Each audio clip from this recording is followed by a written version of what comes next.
Takže hezké odpoledne, dámy a pánové. Dovolte mi, abychom začali blok, který se věnuje sítím páté generace a to rozvoji a implementace v České republice.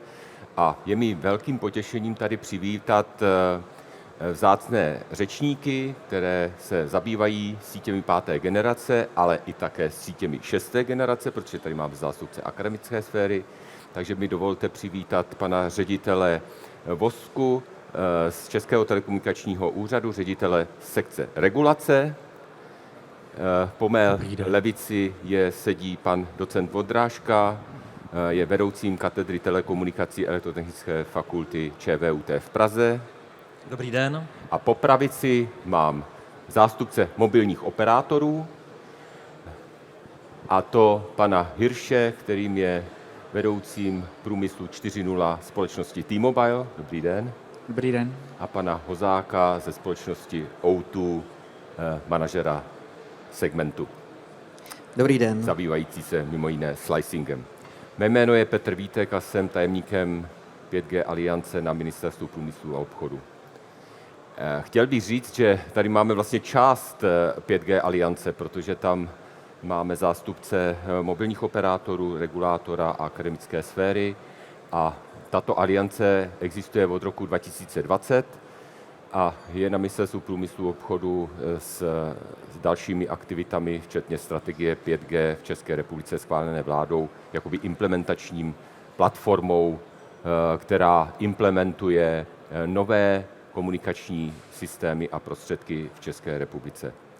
A já bych na úvod poprosil tady po pravé straně zástupce operátorů, pana Hirše, aby nám řekl, v jakém stavu je vůbec budování privátních sítí, především 5G v České republice, protože samozřejmě 5G znáte asi z té veřejné služby, to znamená pokrytí České republiky je velice zdařilé, veřejná služba je poměrně hodně rozšířená, mobilní telefony fungují, ale ty 5G sítě nabízejí něco víc, jiné služby a nabízejí také příležitosti pro průmysl 4.0, pro průmyslové podniky.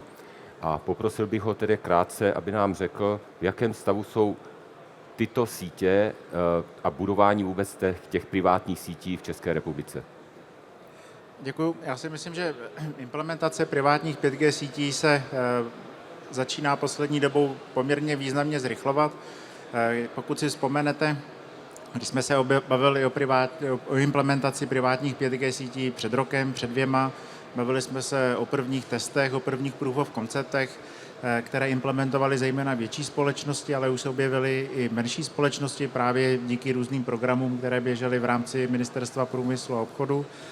A dá se říct, že teď už se dostáváme právě do fáze, kdy jednotlivé společnosti se posouvají právě z různých proof of conceptů už opravdu do produktivních řešení, kde se to stává business kritickou komunikací nebo kritickou komunikací pro dané společnosti a stává se to součástí jejich standardních řešení, které používají ve svých odvětvích, ať je to strojírenství, chemický průmysl a další typy průmyslu. A posouvá se to i do dalších odvětví průmyslu. Už máme za sebou první implementace například v nemocnicích, bavíme se v zemědělství a podobně. Takže bych řekl, že se to akorát teďka akceleruje, zrychluje a už se dostáváme opravdu do těch produktivních use caseů a začíná to být pro firmy opravdu zajímavé. Děkuji. Poprosil bych také ještě zástupce společnosti O2. Jo, děkuji, já jenom navážu. V podstatě můžu potvrdit, že ten trend jde nahoru, zatímco před pár lety to byly opravdu jako jednotky kusů, spíš pilotní instalace, tak dneska už se dostáváme do produkce.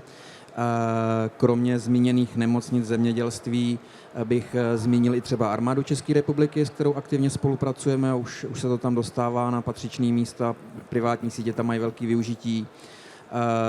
A máme už i právě několik instalací typu SA u průmyslových zákazníků v produkčním prostředí, kde vlastně jako celá ta výroba na tom běží, což je super. A už to tam běží třeba v tuhletu chvíli třeba půl roku a tak dále, to znamená, víme, že ta funkčnost tam je garantovaná.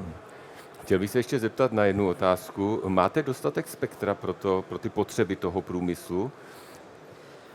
No, to je dobrá otázka. My říkáme, že ano, ale jsou zákazníci, kteří teda chtějí toho spektra víc, než jsme jim schopni nabídnout, a to někdy i víc, než jako vůbec máme k dispozici. Nejenom to, co nám ukládá zákon, aby jsme jim jako poskytli, ale jsou to opravdu velký zákazníci typu Škoda Auto, který prostě míří vejš a určitě budou, nebo jsou v komunikaci se všemi operátory, aby vlastně si zajistili funkčnost svých use caseů. Ptám se ještě protože vlastně z poslední aukce 5G vlastně O2 má povinnost ještě jakoby nabízet to spektru v závislosti na těch požadavcích toho zákazníka za určitých podmínek, které jsou dány těmi aukčními podmínkami. Je to vlastně pronájem spektra. Využívají to ti jednotliví potenciální uživatelé toho spektra? Málo. Můžu říct, že to jsou jednotky kusů a to ani to nejsou jako poptávky v takovém tom pravém slova smyslu, že by už rovnou chtěli nabídku, ale ptají se zákazníci na možnosti, kdyby teda si to licenční spektrum chtěli od nás koupit, tak za jakých podmínek, co je k tomu zapotřebí, kolik to stojí, že jo, a tak dále. To znamená, jsou to opravdu jednotky kusů poptávek po těch frekvencích, aby si je koupili samostatně. Drtivá většina opravdu těch zákazníků směřuje k nějakému jako celistvějšímu řešení, že chtějí frekvence, celou privátní síť, nepotřebují mít tu licenci, ale chtějí funkčnost privátních sítí. Jo, děkuji. Pane řediteli Vosko, slyšeli jsme, že někteří zákazníci jsou nároční na to spektrum. Připravuje Český telekomunikační úřad nějaké další frekvence pro privátní 5G sítě v České republice? Tak je to tak. Je mě slyšet? Jo. Je to tak. My vlastně v tuto chvíli máme, řekl bych, v roadmapě vlastně 3 pásma. To, co nás asi čeká v nejbližší době, tak je vlastně pásmo 26 GHz, kdy my máme vlastně v České republice k dispozici 1 GHz pásma s celkem 3,25 GHz, který jsou evropsky harmonizovaný, takže my se chystáme vlastně ten gigahertz pásma otevřít v co nejbližší době pro vlastně využití i 5G sítěmi. My vlastně počítáme, že ještě v říjnu bychom vlastně měli závěrečné setkání se sektorem. My tomu říkáme pracovní skupina Spektrum. Tam bychom vlastně prezentovali ten náš závěrečný koncept předtím, než s ním půjdeme vlastně do toho formálního procesu vydání aktualizace plánu využití rádiového spektra. A pokud se nestane nic nešťastného nebo nečekaného, tak do konce roku bychom chtěli mít vlastně vydaný aktualizovaný plán využití rádiového spektra, který by umožnil žádat si o oprávnění o tyto kmitočty v pásmu 26 GHz. Takže 26 GHz to je opravdu něco, co nás čeká velmi brzy. Pak je tady vlastně pásmo 3,8 až 4,2 GHz, to je vlastně pásmo, které přiléhá k pásmu, které je dneska vlastně přiděleno pro 5G sítě 3,4 až 3,8 GHz. Tomu přiléhá těch 3,8 až 4,2. To je v tuto chvíli vlastně práce, která se finišuje na evropské úrovni. Počítáme, že v listopadu by mělo v podstatě dojít k vydání harmonizovaného rozhodnutí komise. K tomuto pásmu měly by být stanoveny podmínky vlastně pro low a medium powered sítě.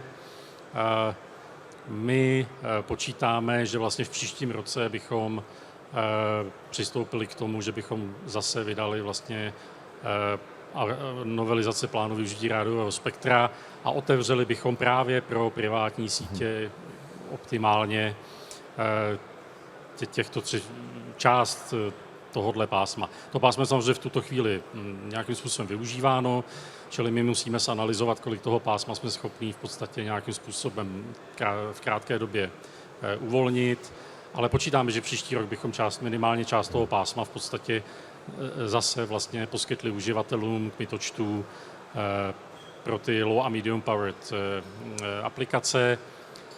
Je tam standardizované 5G, takže to je vlastně pásmo, které je pro to využití privátními sítěmi vlastně ideální.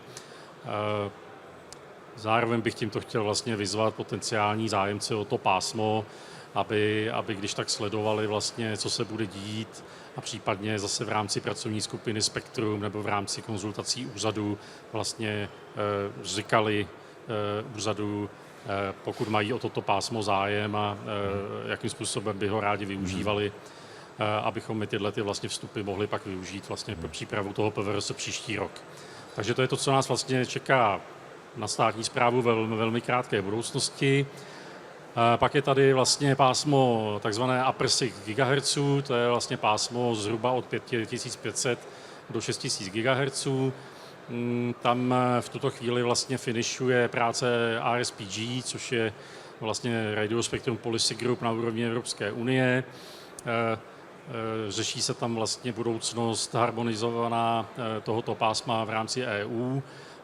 Vypadá to, že poměrně zásadní část tohoto úseku, ten asi nejživotaschopnější návrh, který teď v RSPG je, že by to bylo 540 MHz pásma, tak by mělo být právě určeno pro IMT, pro MFCN sítě, pro 5G, 6G, ale tam počítáme, že než vlastně se skončí ta harmonizační práce v EU, než se nám podaří v rámci České republiky to pásmo nějakým způsobem připravit pro otevření právě pro 5G, takže to by nečekáme, že by se to stalo před rokem 2030. Ale pořád je to nějaký střednědobý horizont, takže v rámci příštích 5 let ještě se dá očekávat, že přibude pásmo upper 6. Děkuji. Slyšeli jsme tady, že se nicméně ten institut využití toho spektra, tak jak to bylo v posledních podmínkách aukce, příliš nevyužívá. Vy asi, když hovoříte o otevření toho pásma, tak máte asi na mysli trošku jiný režim toho využití a využívání, že to nebude zase nějakou podmínkou nějaký aukce. Mohl byste to nějakým způsobem přiblížit? Ano. To vlastně, o čem jsme se tady bavili z hlediska té povinnosti pronájmu pásma, to vychází z toho, že vlastně v současnosti jsou ta 5G pásma rozdělena v rámci přídělů mezi mobilní operátory. To vlastně znamená, že bez souhlasu mobilního operátora vy si vlastně nemůžete požádat úřad o takzvané individuální oprávnění k využití kmitočtů. To znamená, musíte buď mít s tím operátorem nějakou dohodu, nebo musíte si požádat, pokud ten daný operátor má tu povinnost z té spektrální aukce o pronájem toho pásma. Padlo tady, že ten pronájem není příliš využívaný. Je to tak, spíš vidíme, že ty zájemci o ty privátní sítě skutečně si nechávají tu privátní síť připravit od operátorů na klíč, včetně toho kmitočtového oprávnění, takže neřeší ten pronájem a samostatnou žádost. Nicméně vlastně ta pásma, o kterých jsem mluvil, to znamená 26 GHz a těch 3,8 až 42 GHz, tam nepředpokládáme v tuto chvíli, že bychom vydávali příděly. U toho pásma 620 GHz je to dáno tím, že skutečně to jsou milimetrové vlny. To využití předpokládáme spíš jako hotspotové a nevidíme tam v tuto chvíli úplně důvod pro to, abychom vlastně omezovali množinu těch uživatelů toho pásma tím, že bychom vydávali příděly. Čili tam skutečně, kdo má nějaký use case a potřebuje si říct vlastně o dané individuální oprávnění na nějakou vysílací stanici nebo množinu vysílacích stanic pro nějakou síť, ať už to bude veřejná síť, privátní síť. My tady vlastně k tomu pásu přistupujeme tak jako plně demokraticky. Takže kdo má nějaký use case, pokud prostě dokážeme v té lokalitě to pásmo skoordinovat, tak mu vydáme oprávnění a může ho dostat a může to pásmo využívat. Pokud je o to pásmo 3,8 až 4,2 GHz, tam se přiznám, že to teď nemáme detailně rozmyšlený, ale vzhledem k tomu, že i ta evropská harmonizace směřuje k low and medium powered, tak tam nepočítáme, že by to využití mělo směřovat do veřejných sítí.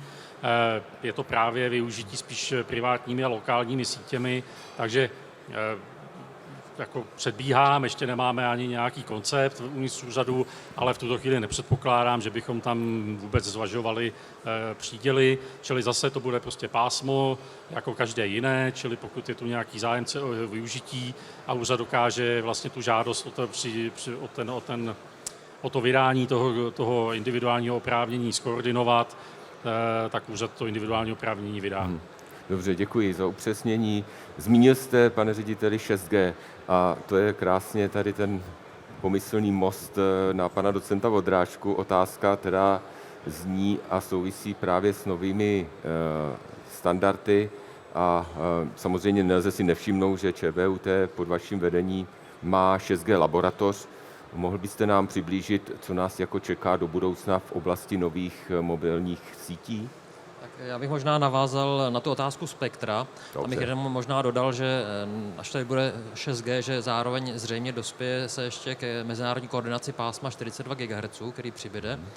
A pak je to samozřejmě otázka pásma 26 GHz, tam je potřeba, a chtěl bych tam vlastně upozornit, že tomu pásmu bude prostě potřeba přistupovat opravdu jako těm milimetrovým vlnám, že tam budou jiné podmínky šíření. Je to v podstatě desetinásobná frekvence prakticky proti dnes používaným frekvencím, čili desetina délky vlny, což bude mít značné teda dopady na pokrývání těch areálů, ať už areálů uzavřených prostor nebo venkovních.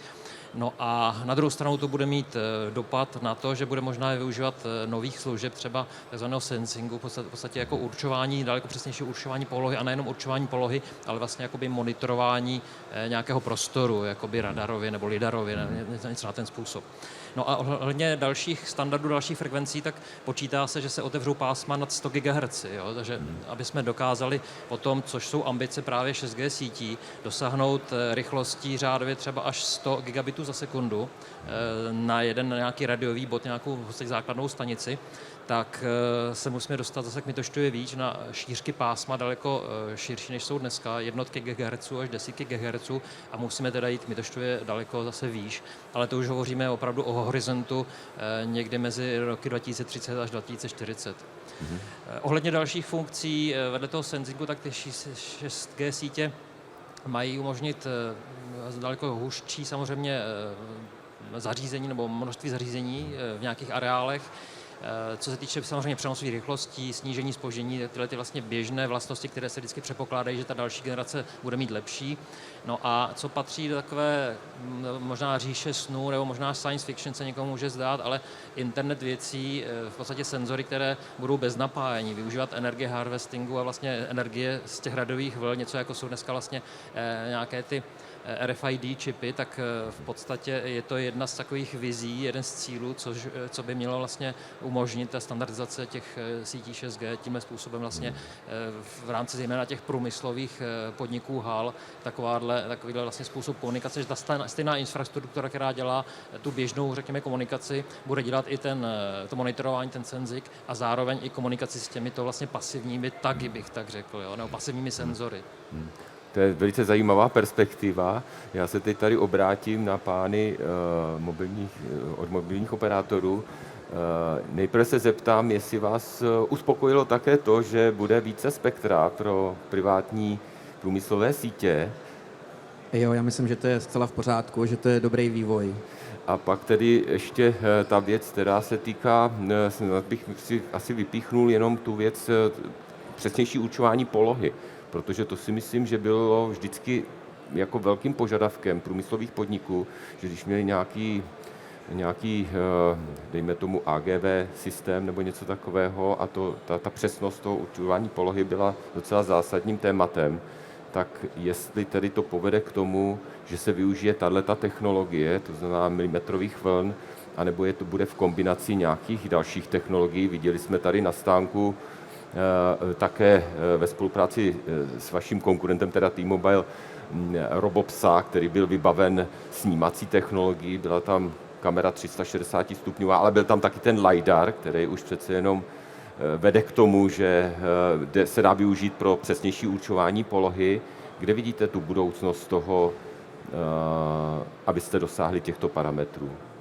Aby to bylo třeba přesnější než v současnosti, kde se hovoří o nějakých desítkách centimetrů. No takhle, co se týče přesnosti, to je přesně ten problém, protože určování polohy na privátních sítích už jsme jakoby měli v testech před několika lety, no před 2, takhle, aby byl přesnější, aby to nebylo příliš daleko. ale naše klienty právě neuspokojovala ta přesnost, protože ta přesnost byla plus minus jako 2 metry, což řadu use caseů může vyřešit, ale existují tady i jiné technologie, které prostě dokážou tu polohu určit přesnějš a v průmyslu se používají. My bychom se potřebovali s tou přesností dostat zhruba jako k těm 30 cm, protože potom by to i jako ekonomicky už začalo dávat smysl. Ostatní technologie už by vlastně to předčilo jednoznačně. Jo? A aspoň podle našich zkušeností a toho, co nám říkají zákazníci, tak bychom vlastně dokázali vyřešit 80 až 90% všech těch use caseů, které na trhu jsou. Samozřejmě jsou tady zákazníci, kteří potřebují vyšší přesnost, ty bychom nedokázali obsloužit, ale jako nechceme říkat, že 5G positioning je určen opravdu pro každého, to ne. Děkuji. Ještě bych poprosil pana Hirše, jestli by to okomentoval. Já vlastně můžu potvrdit, co říkal kolega. To se týká positioningu v rámci 5G sítě. Můžete to vidět i tady na stánku. Pohybujeme se, když jsme právě v pásmu 3,5 GHz, tak se pohybujeme někde okolo metru až 2. Když je dané zařízení v dobré pozici, tak třeba lehce pod metr, ale dá se říct, že průměrná odchylka je kolem 1 metru, což je pro spousty use caseů dostatečný, ale pro některé to právě dostatečné není. A tam se potom musí používat jiné technologie, což milimetrové vlny by právě mohly řešit. Milimetrové vlny je určitě jedno z řešení, na které čekáme pro specifické use casey, kde je potřeba opravdu velmi silný datový přenos. Někdy se to nazývá datová sprcha a podobné věci, kde různí zákazníci z oblasti automotiv nebo přenosu obrazů a podobně na to právě čekají. A bude to určitě jeden zase z dalších milníků, které nám budeme konou další řešení. A to, co bych ještě řekl, jako poznamenal nebo vytáhl, co říkal docent Vodrážka, je právě, jak standard to nazývá ambient IoT nebo pasivní IoT, kde bude možné používat různé IoT senzory bez nějakého vnějšího napájení a současně je lokalizovat. Tam se sice používá s trošku nižšími frekvencemi, takže ta přesnost bude ještě o trošku horší, ale zase bude to bez napájení, tak si myslím, že zase pro spousty use caseů, zejména v logistice, to bude veliká revoluce. Děkuji. Já bych jenom řekl teď, protože nás už čas tlačí, na závěr jednu věc. My jsme v rámci Ministerstva průmyslu a obchodu, a někteří z vás se na tom podíleli, na těch studiích, nechali vypracovat poměrně značné množství materiálu a studií, které se týká aplikací 5G, využití 5G, ať už v průmyslu, anebo v jiných oblastech. A tyto studie jsou na stránkách Ministerstva průmyslu a obchodu k dispozici, je jich 25. A my plánujeme pracovat s těmito studiemi, s těmito výstupy nadále a plánujeme také organizovat workshopy. Kdo byste chtěl a měl zájem se účastnit některých workshopů, tak vás mohu hned pozvat na první workshop, který se týká 6G, který bude v příštím týdnu na Ministerstvu průmyslu a obchodu. A jinak poděkuji všem za spolupráci na těchto studiích, protože si myslím, že jsou velice žádaný, dokonce i mimo Českou republiku.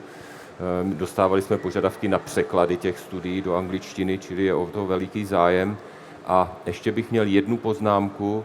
Tento rok bude končit poměrně značné množství projektů, které jsme podpořili v rámci Ministerstva průmyslu a obchodu, ale Národního plánu obnovy, které implementují 5G, ať už v oblasti Smart Cities nebo průmyslu 4.0.